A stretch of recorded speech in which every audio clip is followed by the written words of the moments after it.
Sabe aquele acordo que deveria unir o Brasil de ponta a ponta, o tal do Pacto Federativo? Pois é.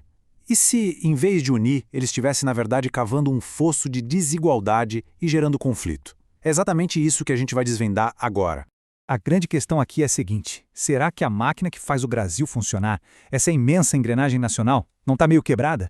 Parece que tem alguma coisa emperrando tudo, né? Travando o nosso avanço. Ok, mas antes de mergulhar na crise, vamos alinhar os ponteiros. O que é, afinal, esse tal de Pacto Federativo? Bom, de um jeito bem simples, é o Manual de Instruções do Brasil. É ele que diz quem faz o quê e, o mais importante de tudo, quem paga a conta nessa divisão entre governo federal, estados e os mais de 5.000 municípios. Para a gente conseguir montar esse quebra-cabeça complexo, vamos usar 3 metáforas, 3 imagens bem fortes. Primeiro, a gente vai olhar para o Brasil como um condomínio desigual, para entender a briga por dinheiro e poder. Depois, como um navio ancorado, para sacar o que trava nosso desenvolvimento. E, por fim, vamos procurar uma saída, uma solução na imagem da ponte da federação. Então, vamos lá para a primeira parte. Pense no Brasil como se fosse um condomínio gigante. Mas, não é um condomínio qualquer. Nesse aqui, as regras do jogo e, principalmente, a divisão das contas são bem, mas bem injustas.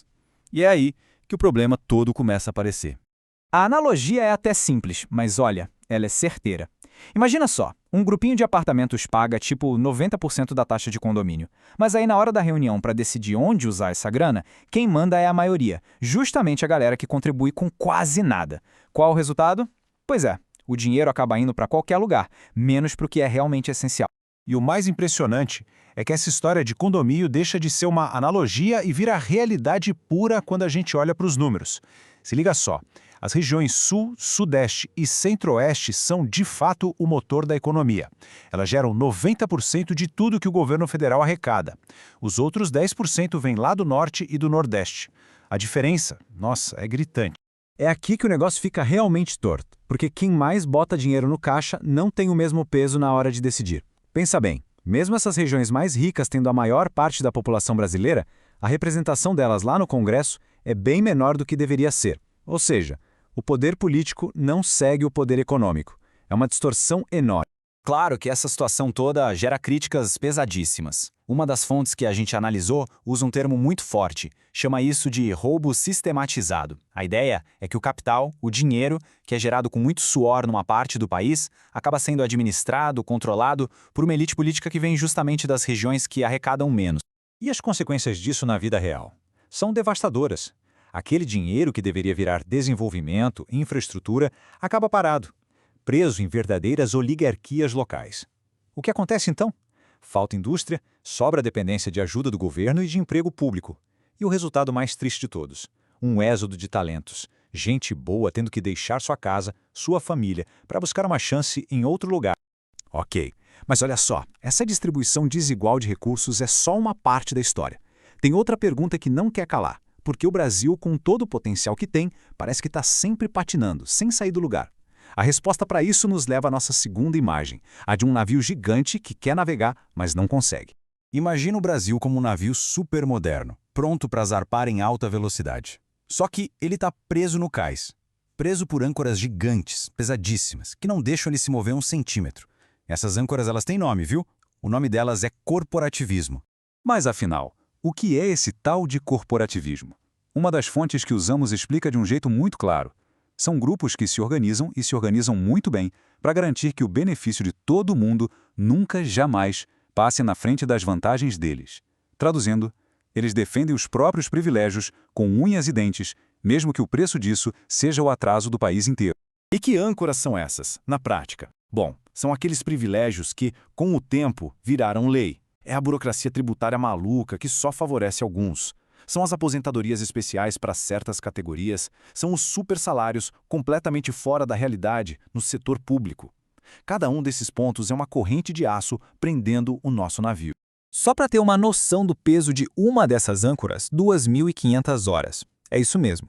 Esse é o tempo que uma empresa brasileira gasta todo santo ano só para lidar com a burocracia dos impostos. Dá para imaginar o tamanho do freio de mão que isso representa para a nossa economia? Então, a gente tem um condomínio todo rachado e um navio que não sai do lugar. O cenário parece ruim, né? Mas será que tem uma saída? A resposta, ao que tudo indica, está na construção de algo. uma ponte. Uma ponte para conectar tudo aquilo que hoje está separado. Pensa numa federação que funciona bem. Ela é como uma grande ponte suspensa. A União, os estados e os municípios, eles são os pilares que sustentam tudo. Mas o que realmente segura a ponte, o que dá força para ela, são os cabos de aço. E esses cabos são o diálogo, a cooperação. Se a comunicação falha, se um pilar tentar aguentar o peso todo sozinho, a estrutura toda pode vir abaixo. E qual é o alicerce para construir essa ponte? É uma mudança fundamental de mentalidade. Tirar a disputa política do centro do palco e colocar o cidadão lá. A gestão pública tem que ser cega para a cor de partido. Ela tem que focar no que as pessoas precisam e ponto final. Não importa se o prefeito, o governador ou o presidente é do partido A, B ou C. E o legal é que isso não é só teoria, já tem coisa acontecendo. Iniciativas como o Concílio da Federação, por exemplo, criam uma mesa de negociação que está sempre ali, funcionando. E a caravana federativa é outra ideia genial, que inverte a lógica. Em vez de o prefeito ter que ir de pires na mão até Brasília, é o governo federal que vai até os municípios levar apoio. São passos práticos, concretos, para tentar reconstruir essa confiança perdida. No final das contas, o resumo da ópera é este. A escolha é clara. De um lado da balança, a gente tem as ameaças, a dependência, os privilégios, a inércia, tudo aquilo que nos segura. Do outro lado, as soluções, mais autonomia, muito diálogo e cooperação.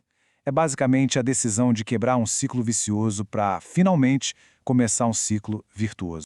E com isso, a gente volta àquela pergunta que, no fundo, vai definir o futuro do país. Será que essa ponte do diálogo vai ter força suficiente para levantar as âncoras pesadíssimas dos privilégios? Será que ela vai conseguir, de fato, consertar as rachaduras do nosso condomínio desigual? Bom, a resposta para isso ainda está sendo construída.